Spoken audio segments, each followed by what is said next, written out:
Article 254 में ये बोला गया है कि विधानमंडल ऐसा कानून नहीं बना सकती जो पार्लियामेंट जो सेंट्रल गवर्नमेंट बनाया है उसके विपरीत हो, उसको विरोध करने के लिए। 255 में ये है, अगर विधानमंडल कोई कानून लाती है तो प्रेसिडेंट को उस पर सहमत होना पड़ेगा। ऐसा नहीं है कि कुछ भी अपने मन से कर लिया, और प्रेसिडेंट को कानून मानना भी पड़ेगा, ये भी बात होगी। पार्लियामेंट को कानून मानना भी पड़ेगा।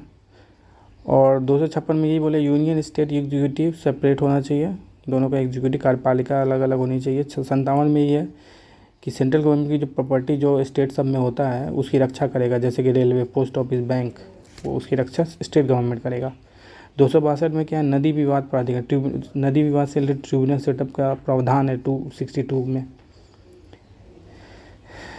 रिलेशन के बारे में 249 है, नदी विवाद से रिलेटेड 262 है, और अंतर राजकीय परिषद इंटर स्टेट काउंसिल 263 में। ये क्या 3 बार कम से कम एक साल में बैठती है? एक साल में इंटर स्टेट काउंसिल का मीटिंग होता है। इसमें हर एक स्टेट के सीएम होते हैं, लेफ्टिनेंट या तो यूनियन टेरिटरी के लेफ्टिनेंट गवर्नमेंट होता है, लेफ्टिनेंट गवर्नर होता है, और अध्यक्ष इसका पीएम होता है, और 6 कैबिनेट मिनिस्टर होते हैं इसमें। पार्ट 12 जो कि फाइनेंस प्रॉपर्टी कॉन्ट्रैक्ट से रिलेटेड है, 264 से लेकर 300 के बीच में आर्टिकल इसका। आर्टिकल 265 में यही बताया, विधि के बिना कानून टैक्स का नहीं, विदाउट लॉ कोई भी टैक्स आप इम्पोज नहीं कर सकते हैं लोगों पे। और 266 संचित निधि कंसोलिडेटेड फंड के बारे में बताता है। उसमें फंड में पैसा कहाँ से आता है? प्रॉफिट, फीस, टैक्स जो कि आरबीआई के पास जाता है, वो आरबीआई होल्ड करता है, मतलब इस फंड को देख रेख करता है।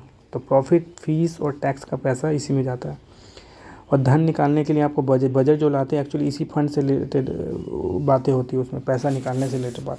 सैलरी ऑफ सीजीआई, सांसद, यूपीएससी के जो वो होते हैं उनका सैलरी इसी से दिया जाता है। डेप्ट, कर्ज जो लेते हैं तो इसी में पैसा आता है। अगर किसी को दान देना है दूसरे देश को तो इसी फंड से दिया जाता है। और इमरजेंसी के केस में इसमें से कुछ पैसा निकाल के कंटिजेंसी फंड में डाल दिया जाता है।